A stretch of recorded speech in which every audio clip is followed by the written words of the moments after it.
Dear engineer students, क्या हाल चाल है आपके सभी के and very warm welcome to the channel KGS engineers. Guys, एक बहुत अच्छी वैकेंसी आप लोगों के लिए निकल कर आई है, खासकर हमारे इलेक्ट्रिकल और मैकेनिकल वालों के लिए। और पहले ही बता देती हूँ हमारे बीटेक होल्डर्स के लिए। जी हाँ, ये वैकेंसी आई है हमारे सेल की तरफ से, steel authority of India limited की तरफ से ये वैकेंसी आई है। एमटी की है, मैनेजमेंट ट्रेनी की पोस्ट है। अभी कुछ बच्चे ना जो डिग्री वाले थे वो परेशान हो रहे थे कि ma'am only degree 12th plus degree BTech जो है वो हम आरआरबी जेईई में अप्लाई नहीं कर सकते, तो बीटेक वाले कहां जाएं? तो बीटेक वाले यहां आए। एक बहुत अच्छी वैकेंसी है ये, बहुत अच्छी। इतना जोर क्यों दे रही हूं? क्योंकि बच्चे पे स्केल जो है ना, मतलब मैं कह सकती हूं गोल्डन पे स्केल है ये जो आपको यहां पर ऑफर किया जा रहा है। देखिए सारी डिटेल्स बता देती हूं। टोटल आपको यहां पर उन्होंने दिखाया हुआ है कि केमिकल की 5 है, सिविल की 14 है। सबसे हाईएस्ट नंबर ऑफ वैकेंसीज निकली हैं भाई अपने कहां, इलेक्ट्रिकल वालों की 44 वैकेंसीज हैं। फिर उसके बाद 30 वैकेंसीज मैकेनिकल की हैं। अब टोटल इस तरीके से 124 वैकेंसीज हैं। 124 में से 35 हमारी जनरल यानी कि अनरिजर्व की हैं, 31 ओबीसी, एससी की 22, एसटी 18। ठीक है। और अगर एज की बात करूं कौन कौन अलाउड है, सीधा मेन पॉइंट्स पर आएंगे। 28 ईयर्स आपकी जनरल वालों की होनी चाहिए। मैक्सिमम एज लिमिट 28 है और ये जो एज काउंट होगी 5 दिसंबर तक काउंट होगी, याद रखिएगा। इसका मतलब उसने बोल दिया है कि आप 5 दिसंबर 1997 से पहले के पैदा नहीं होने चाहिए हो। ठीक है, अच्छा। और बाकी जो रिलैक्सेशन है, एज रिलैक्सेशन एज पर सेंट्रल है, मतलब 5 साल के अपने SC ST के हैं, 3 साल OBC NCL के, PWD को 10 साल जनरल हैं, 15 साल SC ST, 13 साल। और हाँ, अगर आप ऑलरेडी सेल में किसी पोस्ट पर वर्किंग है तो आपके लिए तो 45 ईयर्स की है भाई, लेकिन अपनी कैटेगरी के अकॉर्डिंग देख के चलिएगा।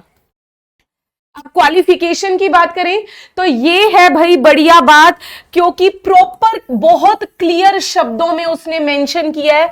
मैं कह रही हूं इसको तो सुनहरे शब्दों में लिखना चाहिए कि degree in engineering with 65% marks.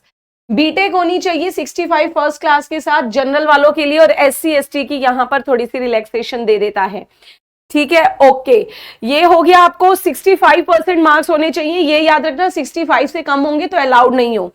Chemical वालों की केमिकल में, सिविल वालों कंप्यूटर की, इलेक्ट्रिकल की अगर मैं बताऊं कौन कौन से हैं भाई, इलेक्ट्रिकल इंजीनियरिंग और बाकी जो हमारे इसके साथ जितने भी आपकी जो मेन सब्जेक्ट्स हैं, जैसे इलेक्ट्रिकल मशीन, इसमें कोई बीटेक की हो, पावर सिस्टम में, high voltage engineering power plant में, इलेक्ट्रॉनिक्स में अगर है, इलेक्ट्रॉनिक्स में ये मत बोलिएगा कि इलेक्ट्रॉनिक कम्युनिकेशन वाले, नहीं, वो नहीं है अलाउड। हाँ, ट्रिपल ई है ना, अगर triple E, electrical and electronics engineering, ये देखिएगा, इलेक्ट्रिकल एंड इलेक्ट्रॉनिक्स इंजीनियरिंग, ये कैंडिडेट्स अलाउड हैं, भरिएगा। फिर इसके बाद इंस्ट्रूमेंटेशन में भी ये इलेक्ट्रॉनिक्स वाले अलाउड हैं, ये ध्यान रखिएगा। हाँ, जो ईसीई की बात कर रही थी ना, वो आप यहां हैं, इंस्ट्रूमेंटेशन में आप जा सकते हैं।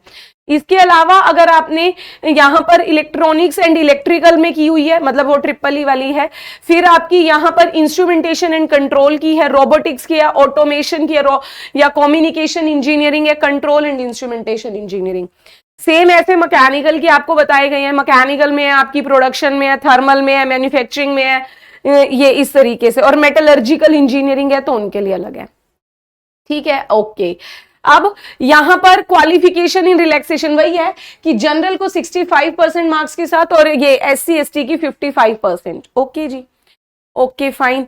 इसके बाद अब जो मेन यहां पर ये भी ध्यान रखिएगा, मेडिकल स्टैंडर्ड्स भी उसने मांगे हुए हैं, लेकिन ऐसा नहीं है कि आप बच्चे सोचे हमें स्पेक्स लगा हुआ है तो हम अलाउड नहीं है, ऐसा नहीं है। मेडिकल स्टैंडर्ड्स उसने मेंशन किया कि आपका मिनिमम वेट जो है 45 kg होना चाहिए, हाइट 155 सेंटीमीटर होनी चाहिए, और अगर मायोपिया हाइपरमेट्रोपिया है तो +- 4 से ज्यादा का नंबर नहीं होना चाहिए, ये भी बोल रहा है। ये आपके स्टैंडर्ड पैरामीटर्स हैं, ये भी ध्यान रखिएगा, नहीं तो क्योंकि यहां पर पेपर के बाद सिलेक्शन में आपका इंटरव्यू है, वहां पर आप रह जाओगे। फिर सिलेक्शन प्रोसेस पर ही आ जाती हूं। सबसे पहले सीबीटी है और सीबीटी उसने बता भी दिया है कि मैं जनवरी या फरवरी 2026 में ले लूंगा। कहां कहां पर होगा ये भी आपको बताया हुआ है, दिल्ली, भोपाल, आपके भुवनेश्वर, चेन्नई, दुर्गापुर, गुवाहाटी, हैदराबाद, जयपुर, मतलब लगभग सारे एरियाज कवर किए हुए हैं। प्रयागराज, रांची, मुंबई, थाने, यहाँ पर आपके ये इनमें से किसी भी जगह पर आपको दे सकता है, वडोदरा वगैरह में है। ओके, इसके बाद फिर उसने क्या कहा कि सिलेक्शन, आपका एग्जाम पैटर्न क्या होगा, 200 नंबर का पेपर होगा आपका सीबीटी, पार्ट 1 पार्ट 2 करके, 100 नंबर पार्ट 1, 100 नंबर पार्ट 2। सो जो पार्ट 1 है वो आपका डोमेन है, यानी कि आपकी टेक्निकल नॉलेज, और पार्ट 2 जो 100 मार्क्स है वो आपका नॉन टेक है। और यहां पर टाइम लिमिट भी उसने बाउंड की है।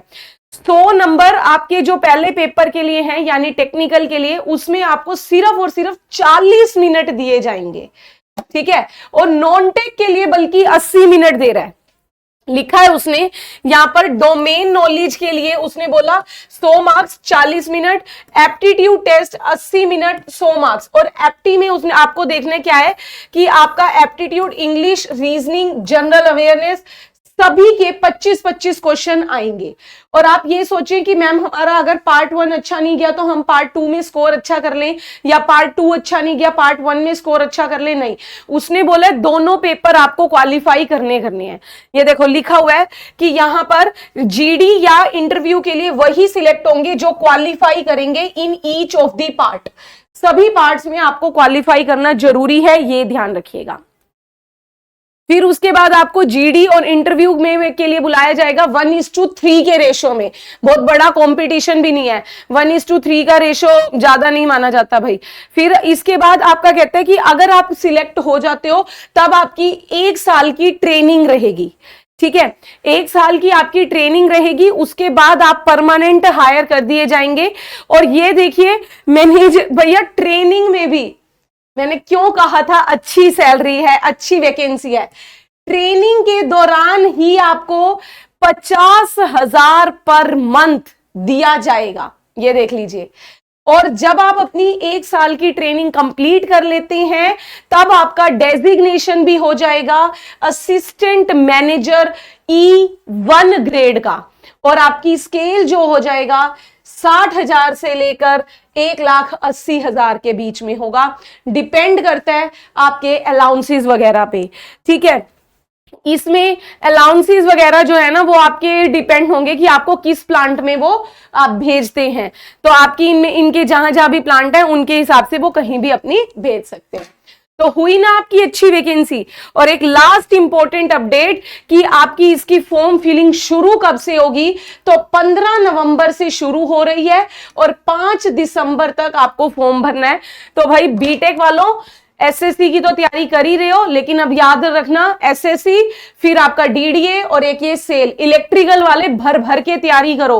कैसे करनी है तैयारी, डेली 3:30 बजे इसी channel KGS engineers JEE channel पर फ्री ऑफ कॉस्ट आपकी प्रैक्टिस क्लास में लेती हूं, वहां पर जुड़ जाइए। और जो बच्चे अपना पूरा कंटेंट थ्योरी पढ़ना चाहते हो, आरआरबी जेईई का बैच है, उससे आप जुड़ सकते हैं। तो अब सभी बच्चे कमर कस तैयारी में लग लो, इतने मौके फिर नहीं मिलेंगे। मिलते हैं नेक्स्ट अपडेट में अपनी क्लास में, तब तक आप अपना ध्यान रखिए। Thank you very much.